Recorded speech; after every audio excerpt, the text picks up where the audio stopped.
Hey everyone, Stuart here. Just wanted to jump in before we start this week's show, just to let you know about the event I've got coming up on the 29th of March up in Edinburgh. Beautiful city. If you haven't been, I highly recommend. I've got the Talent Equation Live. It's a new experiment in learning, which I've been fortunate enough to be able to put on with the support of the fabulous PE staff at Stuart Melville's College. I'll be joined by some of the guests who've come on the podcast in the past: John Fletcher, Rusty Earnshaw, Sarah Kelleher, Danny Newcomb, and Mark Bennett. We're all going to be there. We're going to be working together, delivering sessions and also getting practical and getting hands-on and giving everybody an opportunity to spend time doing some question and answers and working through the problems that you're facing with your own coaching. So if you are hoping to get some learning, it's really good value, and it promises to be a really, really fantastic day. So I'm hoping to see you there. If you're interested in running even a mini community of learning event, a workshop, or actually putting on a big conference like Talent Equation Live, and you're interested in hosting one, then drop me a line over on the contact pages on the website, and we can start a conversation about that. And I'd really, really like to talk to you about that, because I think getting out there and being able to speak to people and meet people is probably one of the best ways in which we can continue this fantastic movement in coaching and skill acquisition and learning and development, and inspiring young people to have a life in sport. So I look forward to seeing you in Edinburgh if you can. If not, I'll look forward to hearing from you in due course. Anyway, on with this week's show. Welcome to the Talent Equation Podcast. If you are passionate about helping young people to unleash their potential and want to find ways to do that better, then you've come to the right place. The Talent Equation Podcast seeks to answer the important questions facing parents, coaches, and talent developers as they try to help young people become the best they can be. This is a series of unscripted, unpolished conversations between people at the razor's edge of the talent community who are prepared to share their knowledge, experiences, and challenges in an effort to help others get better faster. Listen, reflect, and don't forget to join the discussion at thetalentequation.co.uk. Enjoy the show.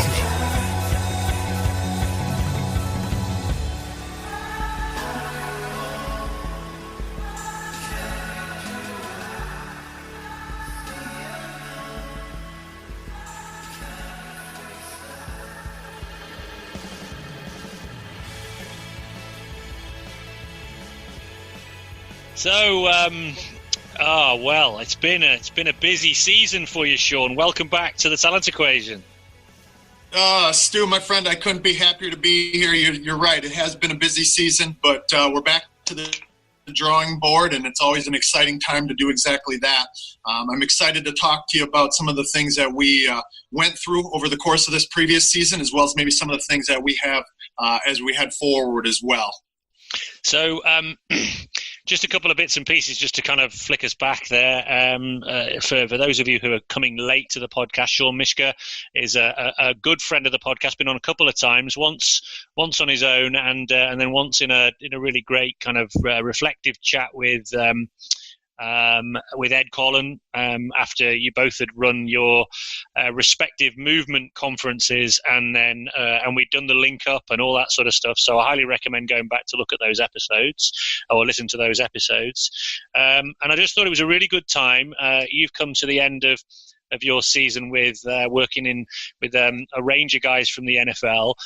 We've got the Super Bowl coming up. Looking forward to that. And I just thought it was a really good time to reconnect. I guess get some of your reflections from the season. You've recently published your movement masterpiece manuscript that I'm busily kind of working my way through. I think it's up at about 20,000 words or something like that now. So look, let's see where we end up with this conversation. So, come on, let's just take me through the season and let's see where we go. Yeah, absolutely. And again, I appreciate that opportunity, that platform to do exactly that, because I always look forward to these conversations. You are one of the individuals that I think of that push me and kind of into my challenge point in order to expand my horizons and the way that I think about things. And so I thank you for having me on. But Stu, when I look back at this season, every year in the National Football League and with the players that I have, I am not only extraordinarily blessed to be in the position that I'm in and to be able to lock arms and sort of partner up with players in regards to specifically their movement skill and movement skill acquisition. But to be able to see that then come to fruition in the biggest of stages, week in and week out, each and every Sunday, is something that constantly humbles me. This year, as most people who follow me probably know, one of my players went through a little bit of off-the-field type of turmoil and things like that. A player of mine who has been with me for 8 going on 9 years now or something of that nature. So it was a different season in the fact that I had to step out of my comfort zone a bit and try to dive into some of the things that were maybe contributing not only to him, but to see how that was reflected in my other players as well. And those of you who don't know what I'm talking about, it would be a deal with a guy who was an all-pro last year in Everson Griffin, defensive end for the Vikings. So we started to maybe kind of peel back the layers, try to make some connections, really see the system and the system interactions for what they are and what we know that they are, as far as the complexity of those system interactions and the ways that things off the field most definitely impact movement problem solving on the field, and skill and the way that it emerges, and how a player can handle certain pressures and anxieties that come with playing this sport at the highest of levels. And of course, just because it's a National Football League doesn't mean that it doesn't have carryover and trends within other sports, because it certainly does, and again, across the time scale as well.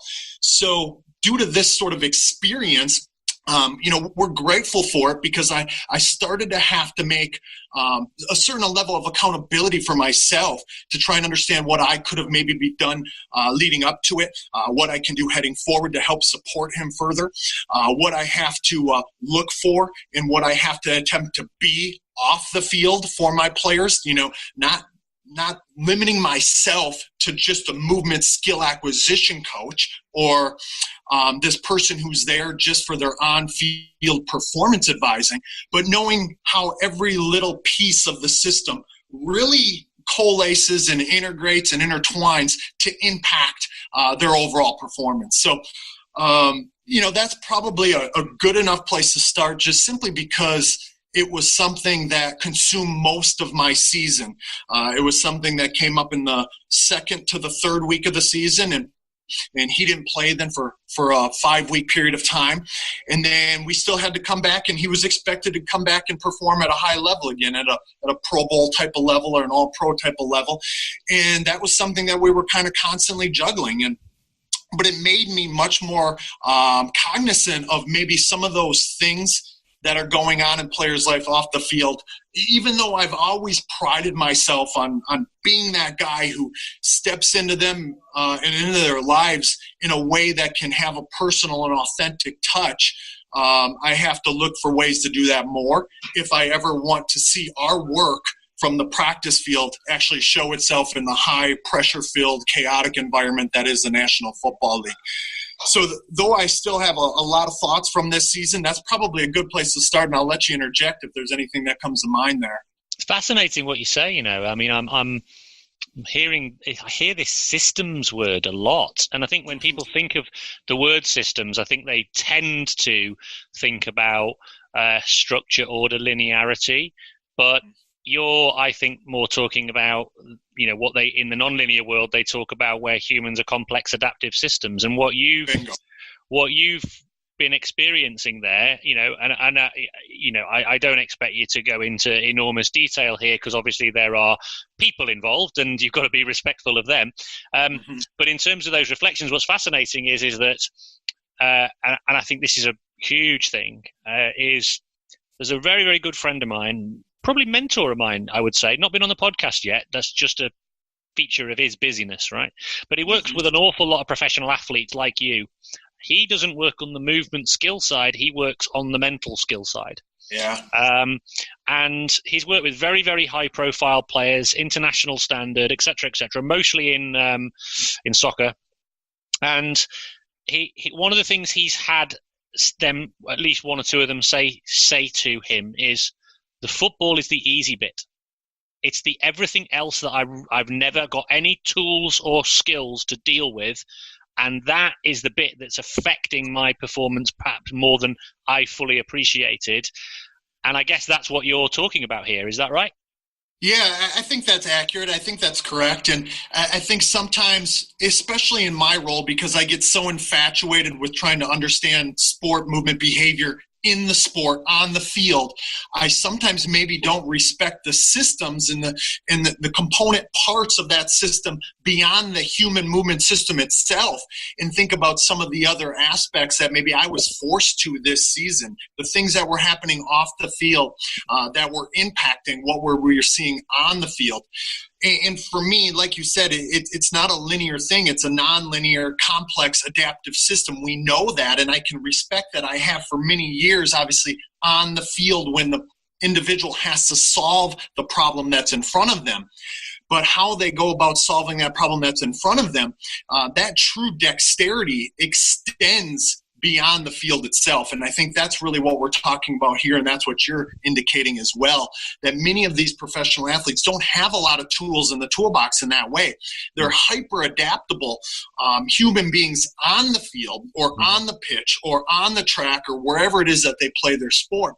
But that doesn't necessarily make them immune and robust and bulletproof to some of the things that happen off the field. They have problems just like everybody else, and a lot of times that can trickle in to how they go about solving problems that they typically would when they're in something that they can excel in, like their actual sport. So for me, I started to maybe look for more indicators of that and try to respect every system and the nonlinearity of it with each one of my players. And on any given season, for those of you who are listening to me for the first time, I will usually have 10 to 12 players across the league, across 5 or 6 different teams. And this year, I actually had 11 players across 6 teams.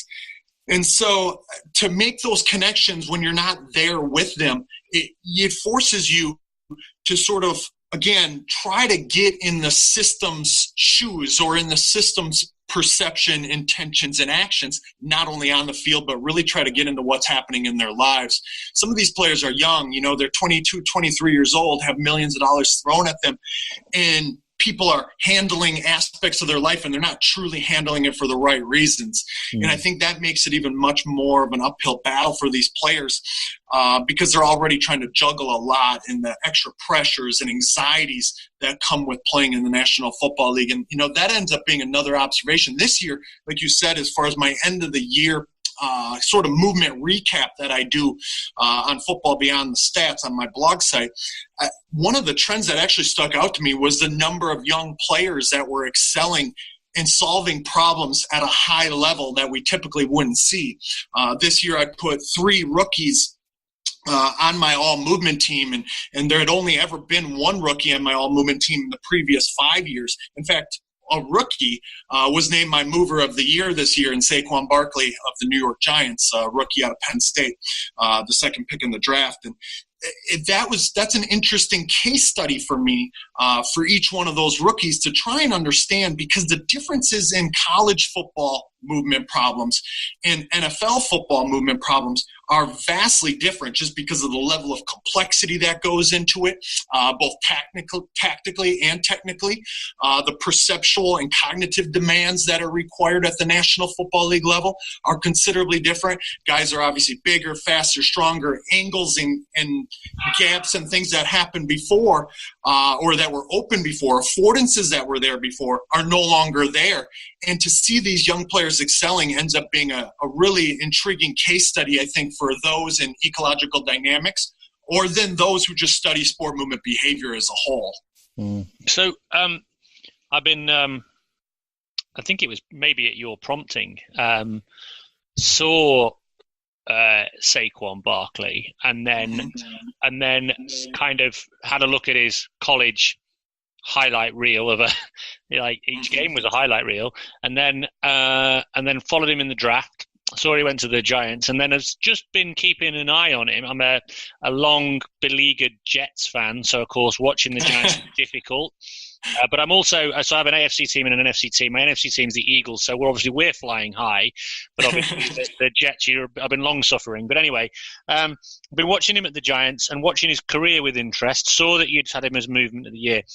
Just question though, right? You got these rookies coming through who you're looking at as movement problem solvers, and it's really obvious, by the way, I think, when you look at somebody like Saquon. For anybody who hasn't got a clue what I'm talking about because you don't follow the NFL with this level of interest, genuinely look up Saquon Barkley, and you'll see mostly now, it was previously college highlights, you'll now see highlights from this season in the NFL, and there is loads of them. And he is a different kind of mover altogether. I mean, obviously he has the athletic capability, but it's different. You can literally see in front of your eyes the problem solving happening. But yes. My question is, I've got two questions then. The first question is, you've got 3 rookies in your movers of the year thing. Mm-hmm. What's different? Why are we now seeing these movement problem solvers as opposed to what we would have seen previously? And the second part, when it comes to something like, say, Saquon, is what is it in your mind? And I know this is sort of covered in Football Beyond the Stats, but anyway, it'd be worth just exploring this. What is it in your mind that kind of you feel sets him apart, because he is kind of unique, and where you think that comes from? So it's a 2-part question. I'm sorry to do 2 at the same time, but the first bit and the second bit. Yeah, first off, Stu, you're probably going to have to remind me of the second question once we get done with the first, because I'll get off into some tangents and probably take us somewhere, and before we know it's 40 minutes later, and we're going to have to address that second question, which is both questions, in fact, ones that I've thought an awful lot about, because being someone who trains veteran NFL players to solve problems on the field more efficaciously and to connect, functionally connect, in problem-solving oriented ways to the typical problems and affordances and openings and opportunities that a player finds. It was really almost humbling for me to see these rookies come in and excel the way that they did in these really problem-solving type of fashions where you could see that they were different breeds. And then Saquon was a different breed in and of himself. The 3 movers that were on my all-movement team, or the 3 rookies that were on my all-movement team, was Darius Leonard from the linebacker from the Colts, who came in and was sort of this unknown guy at first. He ended up leading the league in tackles, not just all rookies, but the entire league in tackles. So even though stats and statistics can often lie, like my blog site says, Football Beyond the Stats, we have to go a little deeper than that. In these cases, when they stand out that much, we know that there's probably a little bit something contributing to it. And then the second one would be Derwin James, who is sort of a hybrid safety out of Florida State, who now plays for the Los Angeles Chargers, and then Saquon. And in each one of those cases, I think the thing that really stands out to me is their abundance of movement skills that they have. Really degeneracy, if we want to think about it in that way. The bliss of motor abundance shows itself for each one of those guys. So they have multiple ways to solve similarly acting or behaving problems.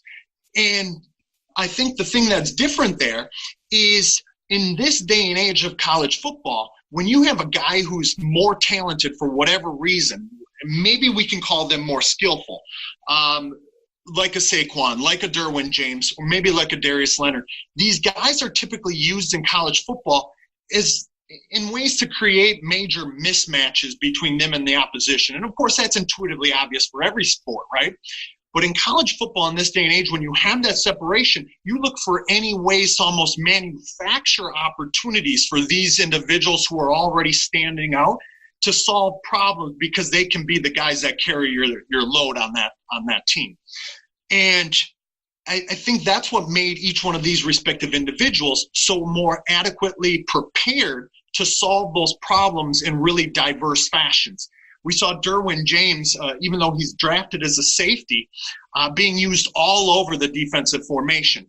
He played at outside cornerback. He played at inside quarterback, cornerback on the slot. He played some linebacker. He played in the box near the line of scrimmage to stop the run, and he played deep safety where he's got to go back and cover really athletic guys. He was used rushing off the edge, and this is all for a guy who's 205 to 210 pounds, being used all over the formation. These are things that are rare skill sets because there's such different types of problems that he's being expected to solve, and he's coming up with solutions, emergent solutions on the fly that allows him to do it at a really high level in much more complex problems than what he's accustomed to. And then, of course, to take that another step, we can kind of segue into your second question there with Saquon, and we see that degeneracy again, or that increase in coordination patterns, the multiple solutions that he has to solve similarly acting problems or similarly behaving problems showed itself really from the beginning for him. When we look at what he's able to do, he's able to adapt so much more effectively than his opponents, and he's able to be in this sort of comfortable creative intention, like this intentionality to be creative, something that's sometimes we restrict or handcuff players of. The Giants did a wonderful job sort of harnessing that, allowing that authenticity to emerge and giving him permission to be creative so he could solve problems in whatever way was going to emerge that he felt fit. He could adjust and control his movement to sort of match these respective problems. And if you've gotten deep enough in that mover of the year, the scary thing about Saquon is that I don't believe that his perceptual attunement and the degrees of freedom from a perceptual standpoint are even as heightened or as sensitive as I believe that they will become with more exposure, more experience, and more search of that movement system or that movement toolbox, if you want to think about it like that. So there are still times that I believe Saquon misses opportunities for action that are definitely there based on who he is and how he performs. And of course, that brings up a whole nother host of questions probably for someone as a movement aficionado and someone who's really investigating and peeling back the layers on that. But that's the thing that just psychs me up, as you could probably tell in my voice, because I'm watching him do these extraordinary things in what appears to be highly dexterous ways, the ability to solve any emerging movement problem under any situation and under any condition. And the thing is, Stu, he can even get more functionally fit with these problems. He can even get a more closely related connection and more resonance and attunement, I believe, to some of the ways that NFL problems unfold. And that just psychs me up, of course, because I think his movement system is only going to get more integrated, and we're going to see the perception get crisper and clearer, and he's going to be able to understand, whether that's conscious or likely more subconscious, how he should intend to act in those ways, and then the toolbox will even be opened up even further, because we see him get in positions and execute through patterns and combinations of patterns in ways that really no other mover since Barry Sanders, who I would argue is the most masterful mover our sport has ever seen, most skillful mover our sport has ever seen. He's the first guy since then that I see that is able to do this in this creative a way. And so for the kind of uninitiated, in as kind of, I guess, as simple a way as you can, could you bring to life an example of that kind of movement, that kind of movement problem solving live in the moment, almost kind of walk us through, almost like as if we were watching game film, and we haven't got the game film, sadly, but if you were watching, I mean, and I might try and, when this goes out on my blog, I might put a couple of YouTube clips on there just for people to look at, but just give me a sense of, is there a moment that you can think of in your mind that really brings this to life? Yeah, there certainly is, and there's a number of them, because I in that mover, to put that mover of the week or mover of the year together, I invested probably 80-ish hours into film study of it. So I looked at it at every single respective angle you could possibly imagine, at all multiple different speeds, and trying to really put myself into Saquon's information movement coupling, if you want to think about it like that. So instead of putting myself in his shoes, I tried to put myself into his self-organization of his perception, intention, and action coupling. And there's a couple different situations that end up popping out to me. In week 5 and in week 6. In week 5 versus the Carolina Panthers was the first time that I really featured Saquon at a high level and a high detail. I had done it when he came into the NFL draft. So when he entered the league back in April, I used, I think, 10 plays from his college career where I thought they were NFL type of problems, because sometimes college problems that one has to solve doesn't behave anywhere remotely close to what an NFL problem does, just simply because of the way that space appears and disappears, so on and so forth, and the things that someone can compensate dysfunctionally and still end up in the end zone or something like that. Yeah. But in week 5 against the Carolina Panthers, they're running a play where he's supposed to actually go to the right, and he's supposed to go off tackle to the right. And Luke Kuechly, who has been on my all-movement team before, he's one of the better linebackers in the league. I think he was on my all-movement team second or third team this year. But he's actually one of the most cerebral of players in all of the NFL. He will, before the play is even run, while they're at the line of scrimmage, he's the defensive play caller for the Carolina Panthers. He's a middle linebacker for the Panthers. And he will literally be calling out the play that they're about to run because he's able to read and recognize that. That's just simply because of some level of cognition that goes into how he plays. He's just an extraordinarily cerebral player. So Saquon gets the ball, and as soon as he gets the ball, he realizes Luke Kuechly is standing exactly where he's supposed to go. And and Luke Kuechly's in a coiled spot. He's got help to his left. So there's literally nowhere for Saquon to go to his right, which is where he's supposed to go. So he hits, as soon as he grabs the ball from Eli Manning, he takes another step, coils into this left-leaning action, and spins back into really the teeth of the defense. He's now spinning into traffic. And as soon as he comes out of this spin, there's another guy there, defensive tackle, crashing down, and he has to take a transition sidestep. Now, these are things that aren't practiced per se, right? They're not practiced in controlled, repeatable, rote type of fashion, right? They're just naturally, authentically, creatively emerging. And the only way for him to do so is to exist and live within that problem. And that, to me, were movement patterns that aren't necessarily ever put in combination with one another. He's going, from this really low base of support, really wide, low base of support, low center of gravity. He's leaning to his left, and in traffic, tight spaces, he ends up spinning. I mean, these are things that typically people do not do. And if they do, they typically will get ear holes, and end up on their back. And he comes up out of this spin and takes a sidestepping transition action. And again, his own creative form of it, to sidestep a guy, ends up leaving him empty-handed and is off to the races, off to the left. The following week, against the Philadelphia Eagles, he has what is kind of thought of as his breakout game. He had 200 and plus yards of total offense.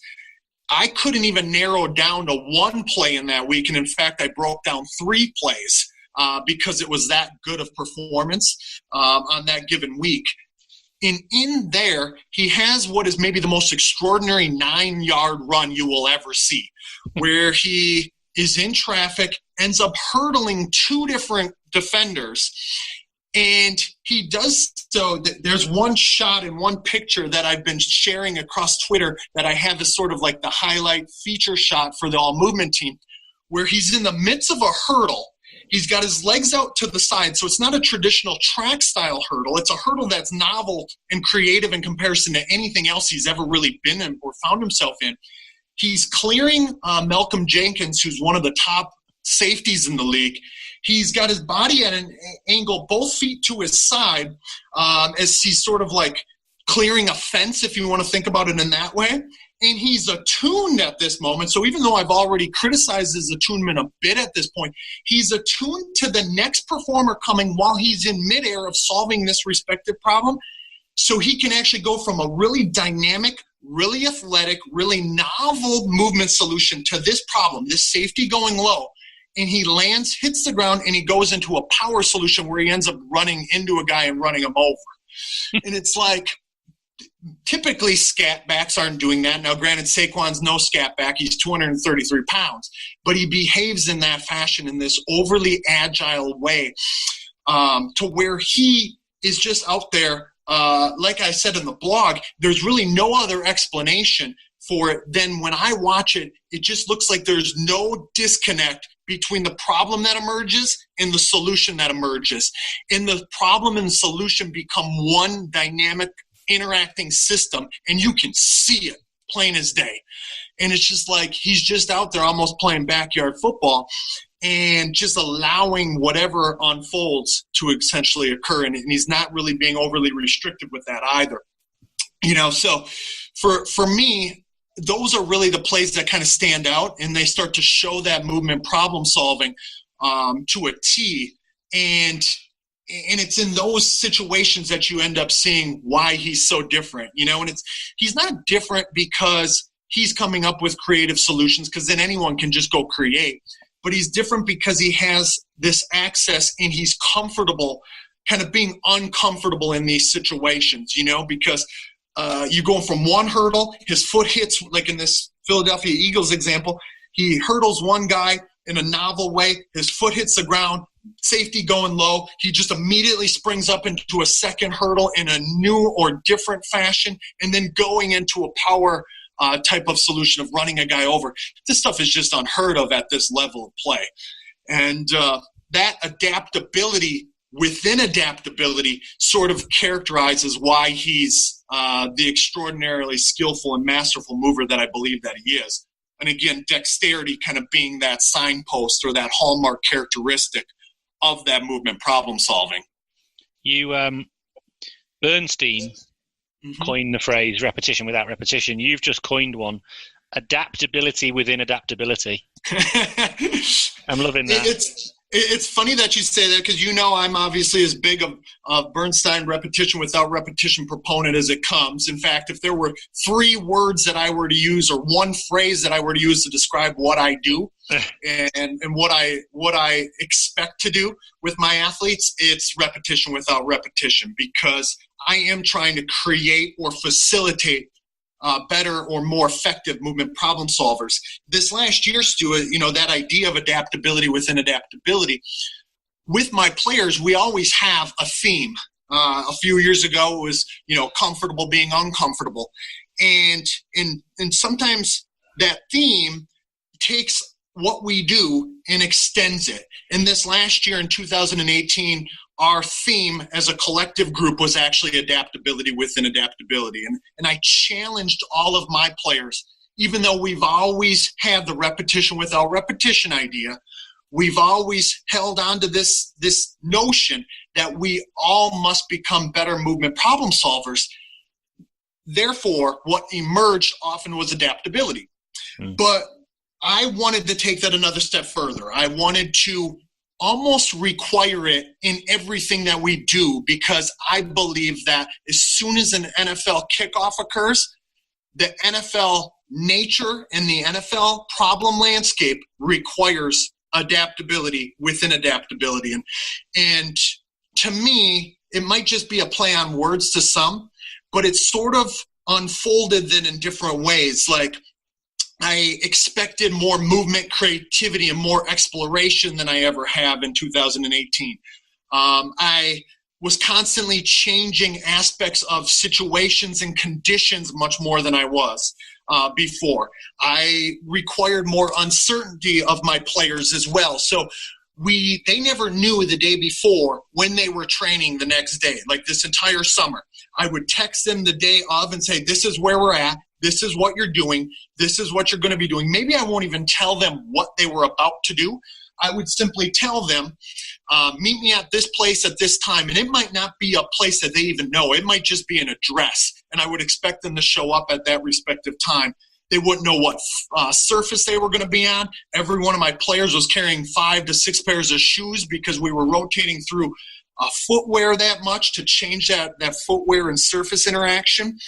really I wanted their human movement system to become so comfortable with that adaptability and being in that state of mind that adaptability requires, or that the emergence of adaptability lives and breathes in, where they didn't get overly accustomed to always acting in their respective ways. Even things like movement preps do.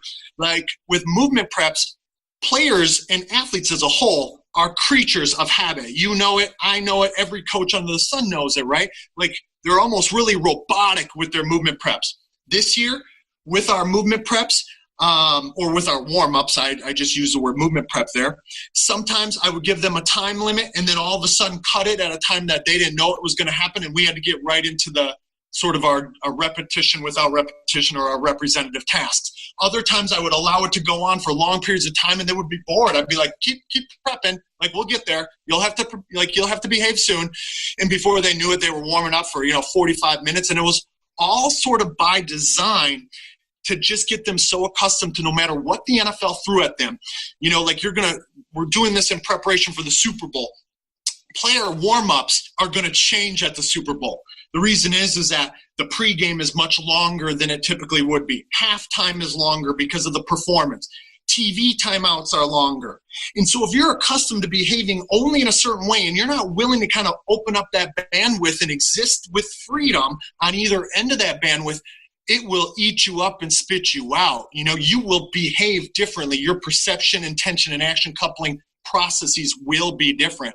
And so I wanted my players, after a few things that I recognized in 2017 where we maybe got too accustomed to certain ways of behaving, I wanted to kind of throw all caution to the wind there, not in an unsafe fashion, not in a haphazard fashion as we often get the finger pointed at us with, like we're just out there letting shit go, this constraints-led approach, we're just sitting back with our hands tied. It wasn't in that way. I was still manipulating constraints, but I was manipulating more constraints beyond the problem that was existing right in front of us that they had to solve from a movement behavior standpoint. So we got to the point where by the end of the preseason, where players were going back to their respective teams, no matter what their coaches threw at them, no matter what the games days threw at them, they were almost much more accustomed to just wanting to exist in that adaptable space, in that space where things still remained unpredictable, because at the end of the day, the NFL, just like most other elite level sports, is highly unpredictable, highly chaotic. Obviously, we know it's dynamic and it's overly complex as far as the numerous interacting component parts. And we just wanted to live in that place as much as we could. So at first they were really vulnerable. And at the end of it, they sort of learned how to attune and adapt and ultimately kind of calibrate their movement systems around it. And in the military, the special forces, they use that kind of approach a lot, don't they? In terms of, I think it's I want to say it's our Marines maybe, but it might not be. It might be our commandos. I don't know. They talk about dislocated expectations all the time. And I imagine interestingly, I imagine for you normally within your method, you're predominantly, when you're working with a player or group of players, you're predominantly using task constraints as a means by which to bring about the movement variables. But in this context, it sounds to me like you've also blended in those environmental constraints by, firstly, you don't know where you're going to be, you don't know when you're going to be there, you don't know what you're going to need to do when you get there, so you've got to have an awful lot of things prepared and ready. You don't know what the surface is going to be like, you don't know what the weather's going to be like, you don't know. And as a result of that, deliberately, you are challenging their capabilities to respond to that changed environment, and also I'm assuming not be concerned about it. I imagine through the process, it actually became harder and harder for you to shock their system. Yeah, it absolutely did. We went, this is Minnesota, so you never know what Mother Nature is going to give you. Like right now, we're in literally negative 30 degrees wind chill, I think, and it was negative 10 degrees regular temperature this morning. Wow. Probably 3 days from now, it'll be 40 above, so it'll be like a 30 to 40 degree temperature change or something, at a drop of a hat. There was a period of time this summer where 3 days in a row it rained cats and dogs. In fact, on the 4th of July, which is Independence Day here, but that time is a day that we're just still getting ready for the season, so my players know that they're going to be training on that day. It was pouring rain. I'm talking pools of water on the field. And, players are texting me, like, hey, wait a minute, this seems a little wacky. It was kind of at the very beginning of our adaptability within adaptability summer. I think it was the second week when they were back with me leading up to the season, and at least for their summer training period. And we were all out there, and I said, you got to figure out a way. It could be at some gosh-forsaken place to where you're going to be playing in these conditions. And I simply wasn't happy with that aspect of dexterity with my players up to this year. In previous years, even though obviously I've had my share of players who have seen and realized success on field, there were times that I felt like we lacked adaptability, that we lacked dexterity, specifically in the ability to find a movement solution with emerging problems where the conditions would change, that the surface sucks, you can't get traction, your shoe and foot will not interact with that surface in the ways that it typically would be accustomed to. So then we would see this dysfunctional movement behavior almost emerging where the player would lose control or coordination of that which what we knew they had available to them to organize in the past if the surface was money, if it was perfect field turf or if it was perfectly groomed grass. I came to this realization, honestly, Stu, 2 years ago when my players had to go play in London. And my Viking players, I had 5 players on that roster 2 years ago when they went and played the Browns in London. And my players, even though they are all players who have lived within this adaptability idea, this repetition without repetition idea, that no matter what situation would unfold for them, in the problem constraints itself, the task constraints, they would behave better or more optimally than their peers, as so I would grade them. But when the conditions changed, the surface or the temperature or the weather, my players weren't adapting the way that I would take pride in them doing so, especially when we have the idea of dexterity that drives our movement skill acquisition bus. And so when they played in London, my players were actually having a harder time connecting to the ground. They were having a harder time kind of finding themselves in the conditions and figuring out a way to calibrate their movement system around those changes in conditions. And it was at that point that this light bulb went off, and I kind of got slapped across the face by myself as I was watching or diving into this film. And I was like, what in the world, Shawn? Like, what can you do about it? And then it was there that I realized, like, maybe I have to allow Mother Nature to work with me rather than against me. And we just started to embrace that idea of condition change. And so my players this summer almost got so used to that adaptability that they wanted the inopportune conditions. They wanted the unfortunate or inappropriate conditions because they just wanted to see or test themselves and test their movement systems to see what solutions they had there. And that was obviously, a prideful moment for me because of what I feel about problem solving at any level of that system. And once they can kind of get to that place where they almost crave the chaos, they crave the discomfort, then I know that I think we're closer rather than further away from the goal that we need for them to perform on a Sunday. It's funny, I was this afternoon. I was at one of our sports national centres, national training centres, and as I was driving through the grounds, fabulous facility. There's all these amazing pitches. So you've got artificial turf pitches, you've got small areas, you've got grass pitches, and they're all immaculate. And I thought to myself, well, that's kind of saying everything, isn't it? Because really, if I was designing that, I'd want some really messy surfaces, and I'd want some deliberately bumpy surfaces, and I'd want some almost like slick as you like surfaces that it's very difficult to stand up on, so that I could start to challenge their movement capabilities, and also you also made me reflect. I used to, most of the time when we're playing field hockey nowadays, we're playing on an artificial surface. You get different types. So there's a water one that's where the ball's quite bouncy. You can get sometimes quite like long old ones where the ball doesn't really move very well. It's quite difficult to propel the ball. It's quite difficult to move. You get some other ones, and every now and again you get one that's like really sandy, that's quite slippery, and people slide around on it. It's a little bit like playing on clay court tennis, but then what made me think about it was like quite often in a practice session, like when it got cold, like you were saying, these pitches, they'll actually freeze, get quite slippery, right? People will start hitting the deck and you start to worry about safety. And I used to say, right, we'll call it, stop. And what I've now learned to come to realize is that's the moment. They're great moments where nature is providing me with a new affordance, which is Bingo. How do you play this game when actually the ground underfoot is causing you to actually consider how you're going to stay upright, and yet you've still got to be able to technically move and manage an object and manage a ball and all those sorts of things.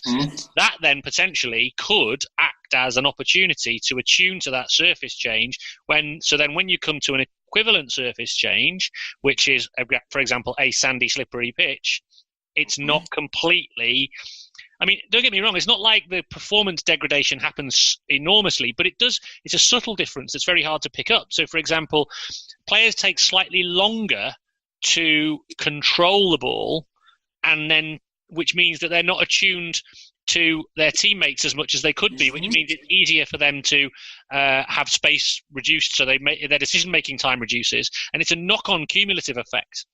Yeah. And that's a really unique and great opportunity. And I think there's a lot of people out there who are thinking, when the conditions play havoc, think, oh, right, these aren't ideal conditions, let's get out of here. Actually, there's an opportunity to be gained, isn't there? There absolutely is, because if we're really going to talk about information movement coupling, we have to talk about all of those layers and levels of the information that are going to be presented by the problem, that were that environment coalescing with that task to create the problem that we're going to interact with as a performer. And that, to me, that's where those affordances actually live. The affordances aren't just in the opportunities or the gaps, or we can cut past this guy, we can evade that guy, we can tackle this one. Those are affordances for certain that we have to investigate and attempt to hopefully connect to our action capabilities. But we have to be able to perceive, intend, and act in those ways when the information is changed in some way, and when it deviates from that which what we're typically accustomed to. So whether if vision is occluded or haptic and touch is changed because of our foot and surface interaction, those things are all things that we have to allow our movers to become more attuned to, because the only way for them to adapt and solve that problem in the most efficacious or most functional fashions is for them to become more sensitive to those things.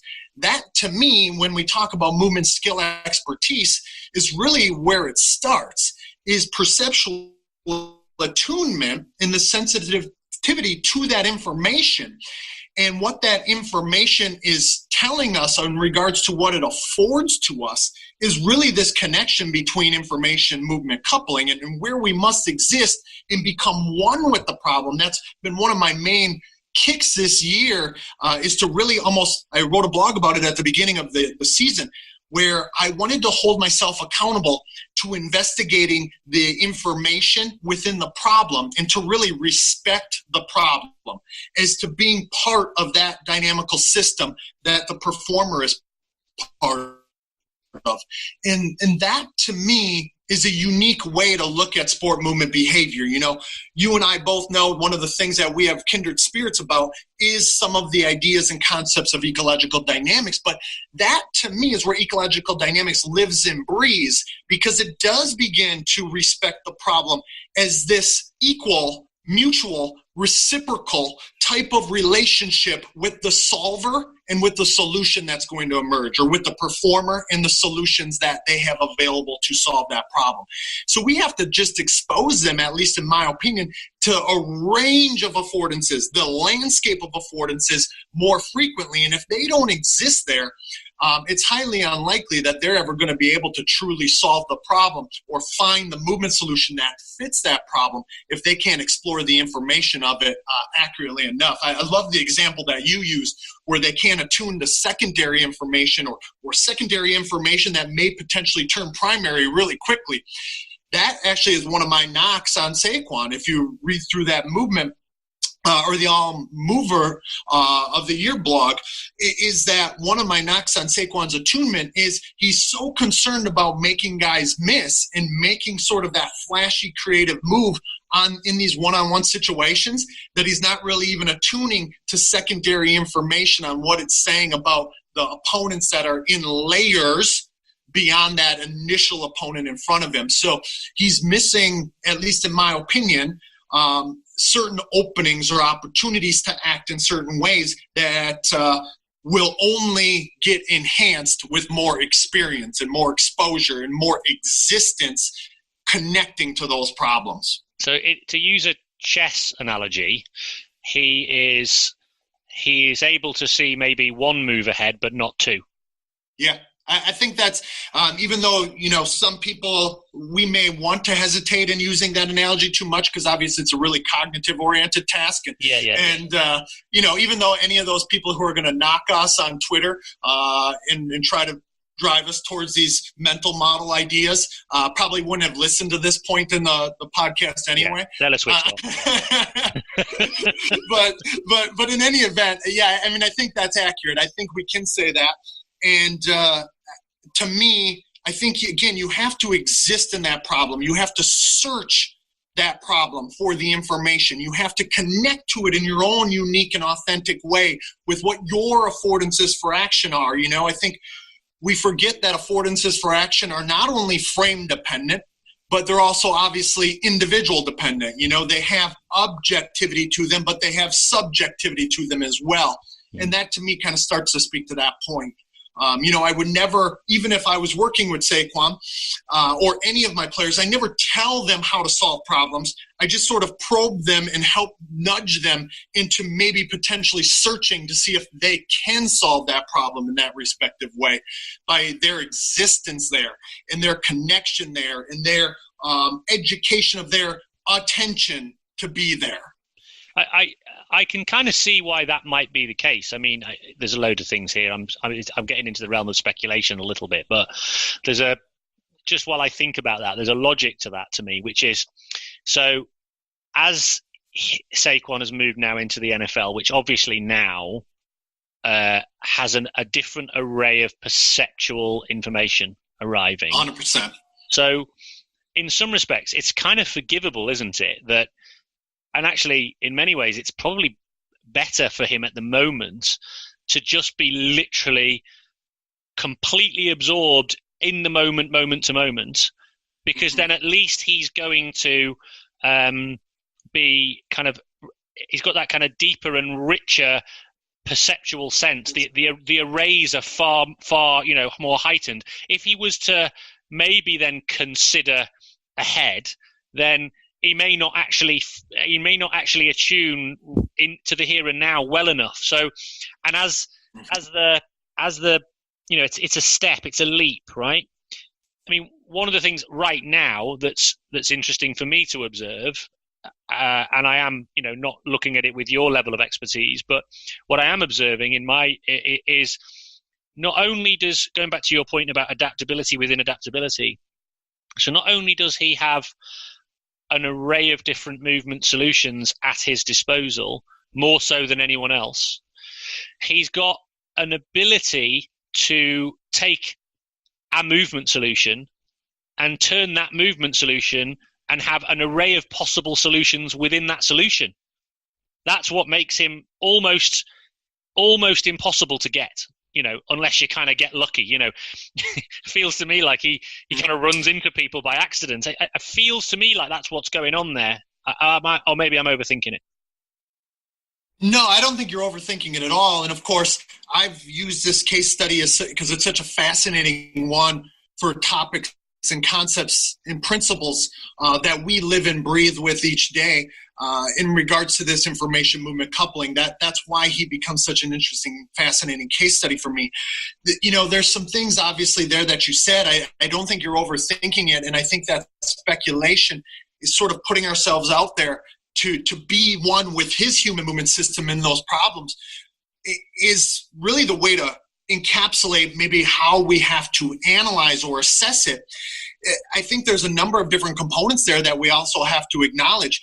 Not only is time and space, operatives and directives so much different because players are faster and quicker and have more movement capabilities out of respective positions. So he sort of has to attune and start to understand, albeit probably subconsciously from a perceptual standpoint, how this guy is leaning, what that position and that body posture might mean, how quickly those players can close those gaps. He's still attuning and connecting to that. And we sort of saw it from week 1 to week 16, the way that it unfolded. He actually started to get more of that attunement, I do believe, in most of those ways. The other thing that we have to acknowledge or remember is that things such as pressure and anxiety in the NFL, one game, a regular season game in the NFL, has way more pressure and anxiety to it than most college games do. Especially when you're the best player on the field at the college game. And even if he is the best player on the field at the NFL game, the water raises, or the cream rises to the top, and all players are more equal as opposed to a further separation. So I think those things create more pressure. He puts pressure on himself to do too much at times. He's even admitted that in interviews, that he still does that too much, that out of nothing he tries to make something when he should take a little something as opposed to trying to get it all. Yeah. And I think those are things that he has to sort of, again, the education of attention oriented around his education of intention. If it's second down and 4, I can live to play another down if I think about it in that way, as opposed to losing 2 or 3 because I'm trying to make something happen. And I think he will get to that point where he figures out that balance. That's even the way that I put it to him, just knowing that there was some possibility that he would read it. I wanted him to not think that I was criticizing the way that he was solving problems, but on the same token, knowing how to harness that attention and how to harness his intention and calibrate his movement really based on the information, but his understanding of that information and his problem-solving relationship there. It's really easy to see that he has this creative mindset, but that creative mindset can sometimes get players into trouble as well. When he is maybe looking for opportunities that aren't there. So one of my criticisms of him coming out of college was that he was almost like so accustomed to digging into the toolbox, offering up this really novel movement solution, that he was almost out there like playfully trying to put movement pattern on movement pattern when he didn't need to make moves, when there's a gap to exploit or a hole to hit. He was wasting too many steps or taking too much time to get to that spot when he has an intention that the play was really driven around. And you almost saw, I had a giant actually on offense. So I had a tight end, or I have a tight end for the Giants. And he and I have sort of had this conversation as well around the difference in blocking for a guy like Saquon, when he could be right on your back and you didn't know he was going to be there, or he could be completely on the other side of the play even though he was supposed to be with you. You don't know where he is. You have to change your attunement with those shared affordances then. And it was really interesting to hear that player's dialogue. We're talking about a guy who played 5 seasons here with Adrian Peterson, who is another one of my former players who maybe is arguably the greatest running back of this last decade, and one of the probably top 5 running backs of all time. And it was just a totally different style of movement problem solving that's going to emerge from player to player there. There's going to be such a different inter-individual authenticity that exists there, even though they're both 2 great, extraordinary running backs in their own rights. it's it's interesting for me just seeing kind of. I mean, I feel like we've almost got like it's like a philosophy of movement. We're conceptualizing movement problem solving and almost kind of trying to consider these things. And I'm generally just sort of theorizing around, kind of how that problem solving takes place. There's some really interesting research that Keith David shared with me not long ago about this whole concept of ultra fast cognition. I don't know if you've seen it. I'll send it to you. But he talks a little bit about kind of essentially cognitive synergies, where you've essentially got multiple sensory systems operating at the same time. It all happens too fast for anyone to think that it can happen literally from brain to body. Dash just takes too long. It just physically in the time it takes for kind of electrical impulses to transmit from one place, it just doesn't work like that. So they're essentially conceptualizing movement in that sense of saying that there's multiple senses coming in. There's a proprioceptive sense. I'm going back to what I was talking about earlier about, footwork, or there's that proprioceptive sense. There's a kind of aesthetic awareness around the kind of the pattern recognition side of things. And then there's the kind of in-moment awareness of this is happening right now and I need to react. Almost that it's almost like the equivalent of the flinch, if that makes sense. Yeah. And those go on. I know, I really like that, because of course when we look at some of that information movement coupling, and when we look at expert movers in a lot of different domains, we know that they aren't just becoming perceptually attuned through their visual attention, but they're able to do it through all of the sensory information that's coming in. It's really multidimensional then in that way. And if the information that you're typically accustomed to getting connected to or sensitive to gets impoverished in some way, maybe there's a guy there now and that guy didn't used to be there, I still have to be able to have my sense and my feel in some way, or what my movement opportunities and invitations might be within that problem. And that to me is such a fascinating topic, because again, it happens so quickly, and it happens not only under that time constraint, but also that spatial constraint in many of those ways, at least in my sport. And of course, the risks that occur there, or the threats that could potentially occur within those movement problems, is extraordinary as well. Especially for a running back, with guys who are chasing him who are, almost equally as fast as he is, and they're 245, 255, 265 pounds, and can earhole you at any point. Like those are things that add such different layers of complexity to get in the human movement system to a player like that at that moment in time. Is such an interesting thought experiment to try and connect to where that information may be. I pointed out what Barry Sanders has talked about when he would discuss his ability to make guys miss. And he simply said, number one, most times he had to just shut his brain off. That's what he was quoted as saying. I would just have to shut my brain off. So it didn't think about all the potential things that everyone had told me all week leading up to that point, in regards to film analysis and drills and activities and things like that. He said that first and foremost, I'd have to shut my brain off. Second off, that his intention often was simply oriented around, I just have to make this guy miss. That I wanted to perfect the art of making that guy miss. Point, period, blank. And so that creates a different external focus, of course, number one. But number two, just a different intention, just a different aim to act than this really cognitive way that would be slowed down and like, well, if this guy steps this way and that guy steps that way, I'm going to go this way. That's not how their brain is operating. It may be doing some of those processes in a really subconscious way, but it's doing it through a really integrated, intertwined functional relationship from the perception to the cognitions, to the actions, and when I say two to two, I should mean almost that they are all intertwined. They are all integrated at all times. They're all always interacting. And so not to make that sound like it's, if this, then that type of rule, or if this happens, then I'm going to do that. That's not how, I don't think that's how the cognition is taking place.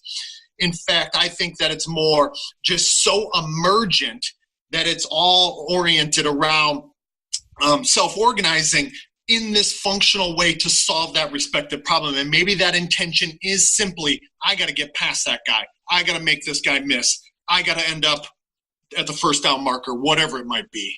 It's and for me, that's one of the reasons why the cognitive explanation for movement skill is so unsatisfactory, because it feels to me as if it's kind of a way of our, kind of, I guess, rational, the rational side of us as humans trying to make sense. And I actually think more often than not, that is actually us trying to make sense of something happened retrospectively and kind of convincing ourselves that we had agency in the moment.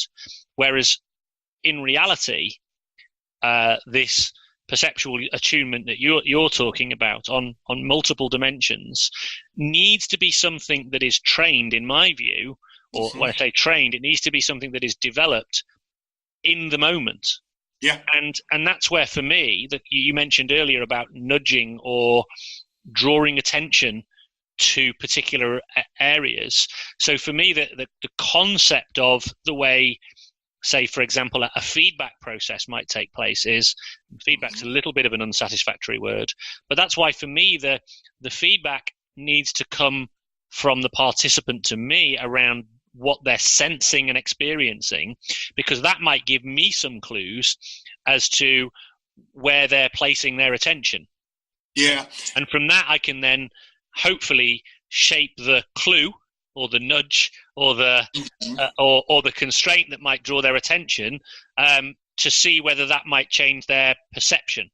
And so it's constantly a process of testing their perception, or at the very least their retrospective account of perception, which is clumsy. Which is sometimes separate, it's sometimes different for certain. Yeah, I mean, and until I can kind of plug into their brains live in the moment, it'll have to do.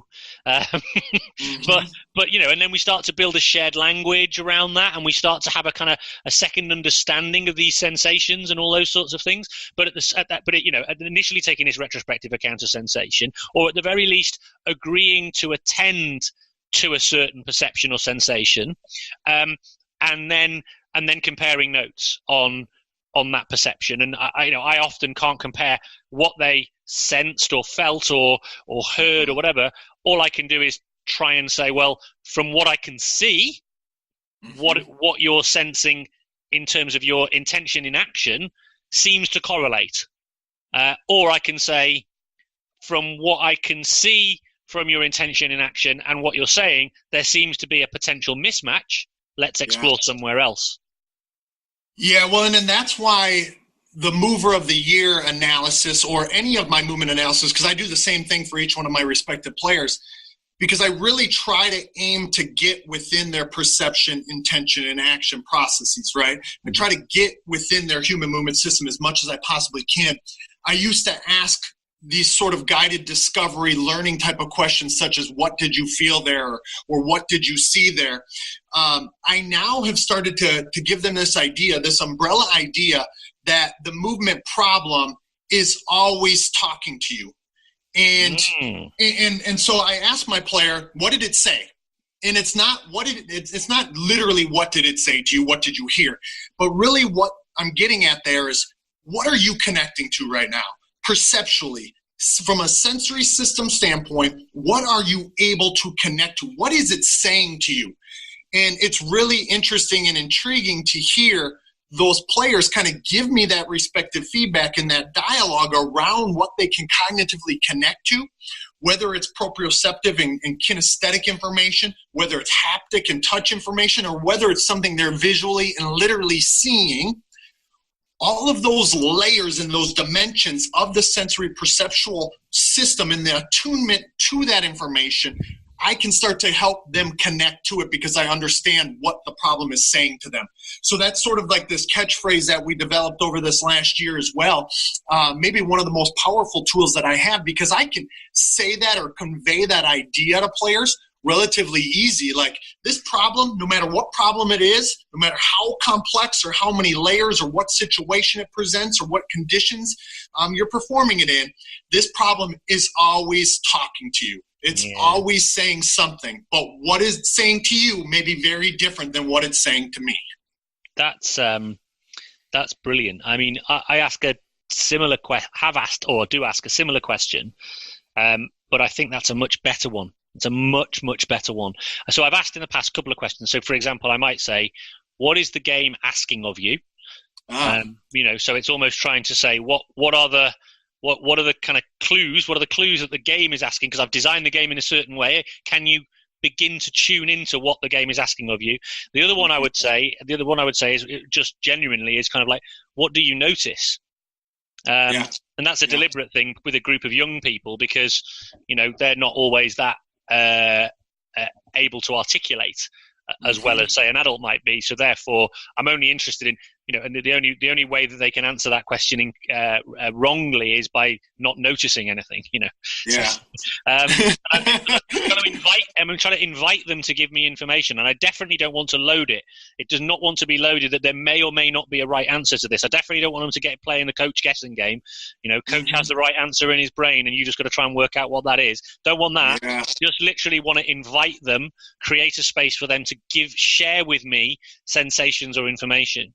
But what I was saying there, what I love about what is it saying to you is you're priming, aren't you, this idea that there is always information. There is always something coming towards you, and you have to kind of try and tap into that. And it goes back to Andrew Wilson's concept around, instead of variability being noise, variability is information. It creates the context, right? Yeah. And that context, I think if I believe that it was Andrew on your podcast that said something along the lines of the context and the content, and the context creating that content. And I know that Rick Shuttleworth also posted something not that long ago as well about that. And I really love that idea, because that's something that really takes that information and puts it at the forefront. Because that information, Stu, it just connects the problem and the solver together as one functional system, one dynamic, complex, adaptive system together. Even though they both have their interacting component parts, they both have their numerous interacting component parts, it connects them together as one and allows our movement to be coupled in those ways that then they have a functional match with one another. Because again, that's taking the Bernstein idea of a movement being correct when it perfectly fits the movement problem, just as the key easily opens a lock. To me, I talk about this with my players too.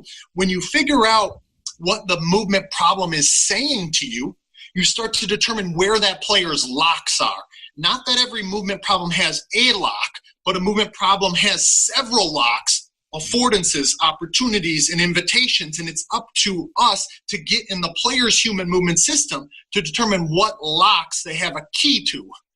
And that, to me, is something that I talk about with my players as well, that just because I want you to solve this problem in this way, or I want you to exploit this gap or take this affordance or accept this invitation, it might not be right for you. Just like in the Saquon examples where I was criticizing him, like, why didn't you run? Like, you're the fastest man on the field in this situation. Why aren't you hitting this gap or hitting this corner? Obviously, there's something stopping him from taking or accepting that invitation. Maybe it's the lack of perceptual attunement towards what he has to gain attention around or attention connection with. Maybe it's just he's fatigued at that moment. Maybe he doesn't know if he can hit that, so there's a sense of doubt, so he does something else, such as make a move even when he doesn't have to. There's so many layers to that, and that's why it becomes such an interesting thought process as well.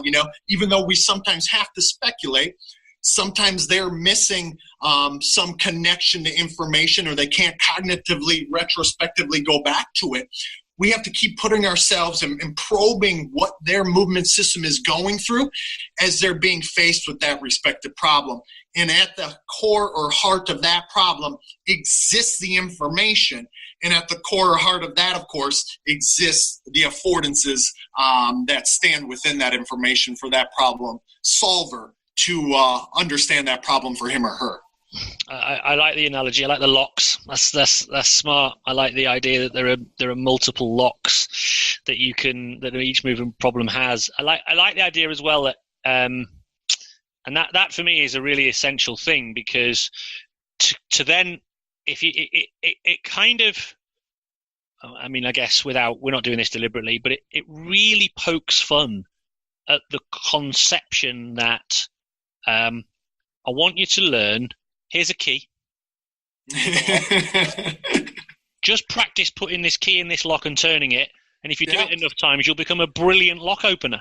Off you go. Yeah. See you later. That is just that becomes such a ridiculous idea when you think about it. It's absurd. It's absolutely absurd when we look at sport movement problems, to think that there would only be one idealized way for each solver to unlock that lock, right? That each individual solver would have the same key, turn it the same way, and to insert it in the same place.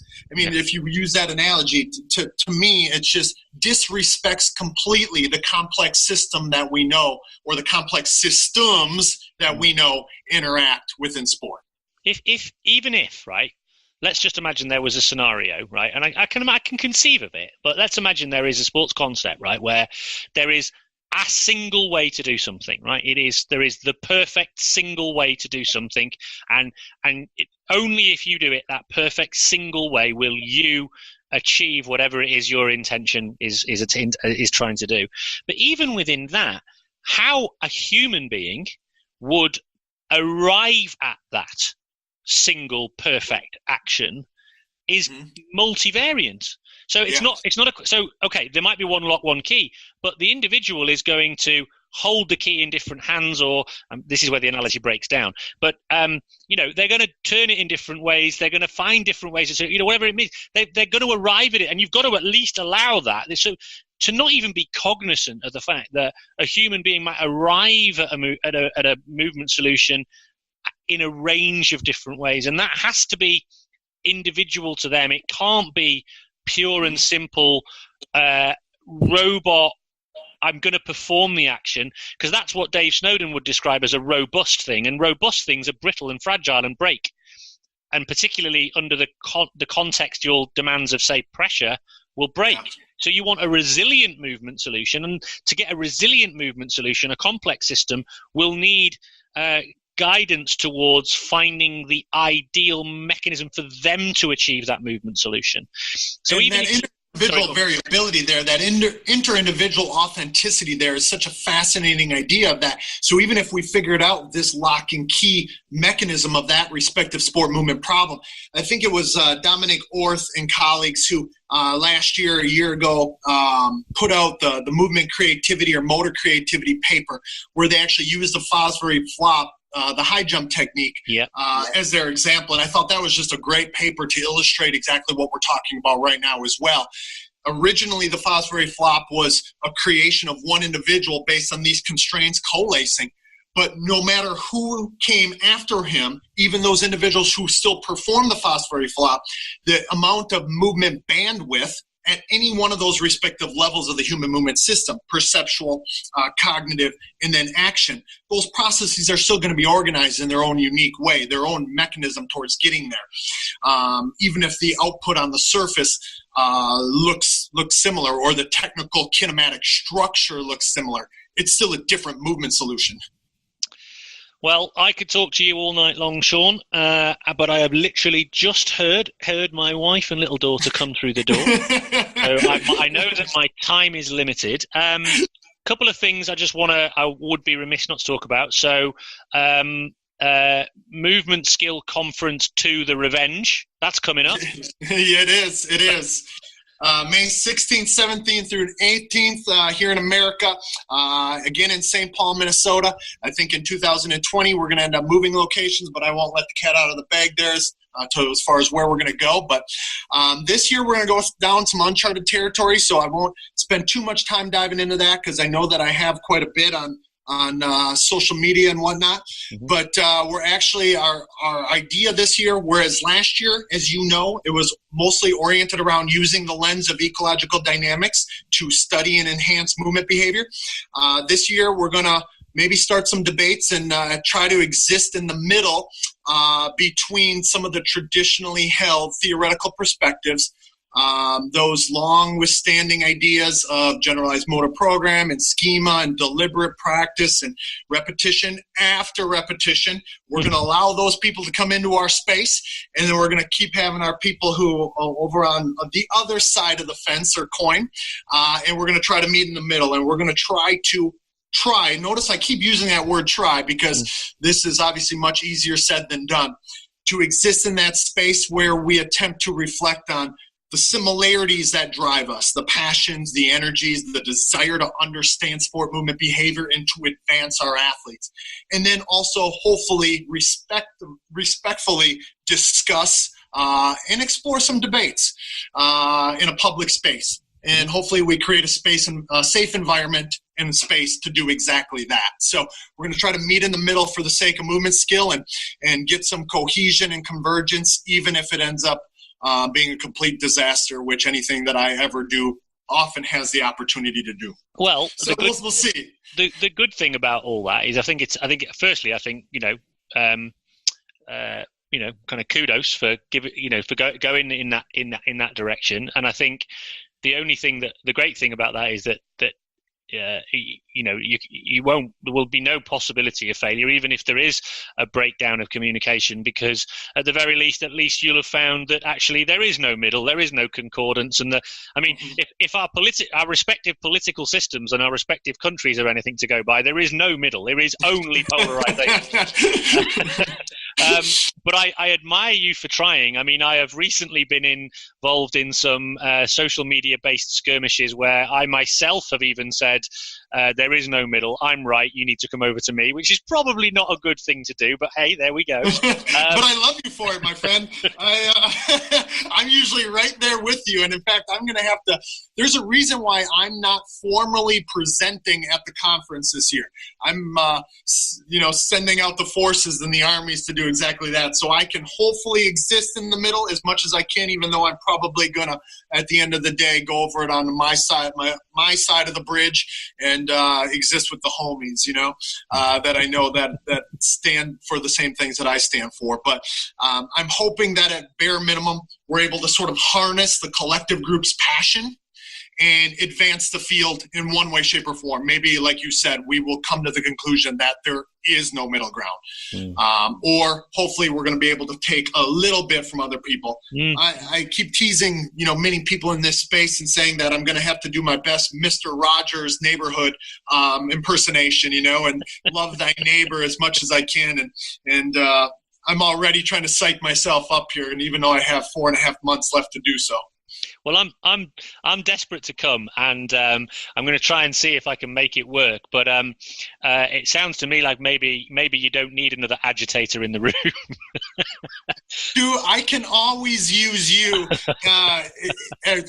side by side, locking arms with me to agitate as many people as we can.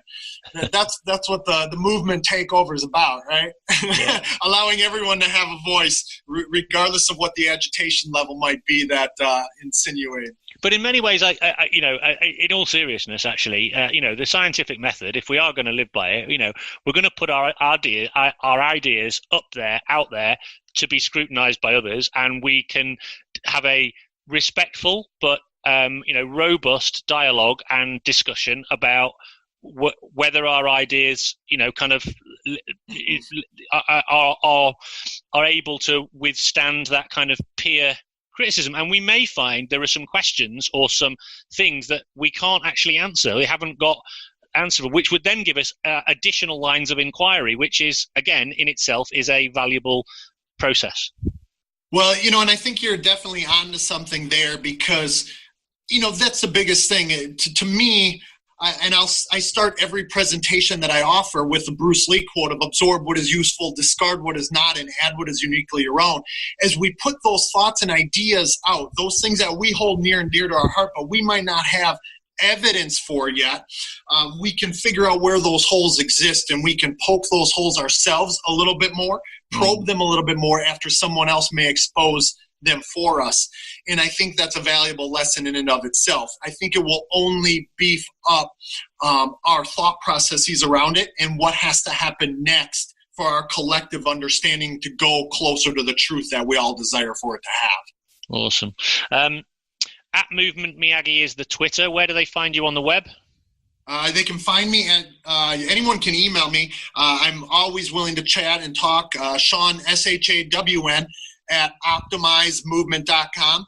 And of course, based on the fact that this conversation all centered around American football, I would encourage anyone who took anything that we said in regards to Saquon Barkley or anyone else, anything else happening in American football, at my blog, which is footballbeyondthestats.wordpress.com. Literally the world's longest URL, footballbeyondthestats.wordpress.com. It's all because I'm too cheap to pay the $30 a year to get that wordpress.com taken out of there. But I would encourage anyone to take a peek there and do the same thing that we just talked about.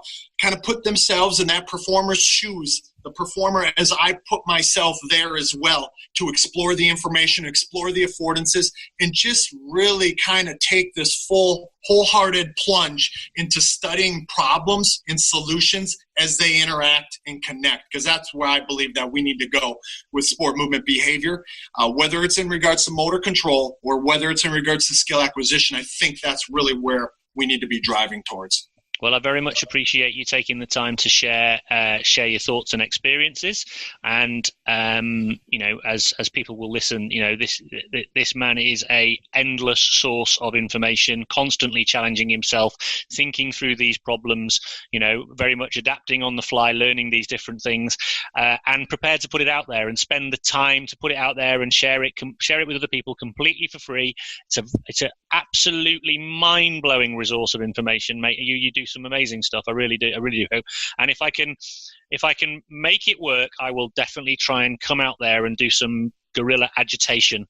The seat will be saved right next to me. I mean, like I looked at, when we did our transatlantic with the Movement Skill Acquisition Ireland group last year, and I was in the front row, you were in the front row, I was sitting next to Keith and Rick, and I could, telepathically, I could kind of connect at where your brain was going, just simply from these conversations and our interactions. So the seat is always saved right next to me if you can make it out.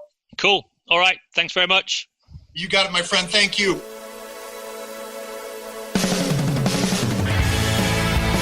Thanks for listening to the Talent Equation podcast. If you like the show, then please consider supporting it by leaving a review on your favorite podcast player, telling your friends about it, or even becoming a hero and show your appreciation by becoming a patron. Just head over to thetalentequation.co.uk and click on the Becoming a Patron button at the top of the page. So there you have it. Great to have Shawn on. Always brilliant to talk to him. Always find just nugget after nugget coming out from the conversations that I have. He is an absolute goldmine full of information. One of the things, huge takeaway for me, the problem, the movement problem is, or the game problem in a different context, is always talking to you. And the question we can use on that is, what is it saying to you? And that information that's coming through. The other huge takeaway that I've just looking at my notes now, investigating the information within the problem, respecting the problem, and then this whole idea of adaptability within adaptability. That's a really new concept that I'm going to explore in more detail. There's loads to drill into there. Fascinating stuff. Hope you enjoyed it. I know we kind of geek out a little bit after we finished the recording. We did sort of say there's a bit of geeking out going on there, but I'm hoping that you can either geek out with us or flick through this and dig out the bits that you think are going to be relevant to you. As always, really interested to hear your questions. The conclave is open, and so if there's still some spaces if people want to join. Got the next session coming up very shortly, and also my new idea, which is my Ask Me Anything private podcasts only going out to people who are supporters of the podcast, who've joined on Patreon and are coming on as supporters. So get over to Patreon. The link is on the front of the website, and join, and happy to answer some of those questions. In the meantime, have a great week of coaching, and remember, ditch those drills.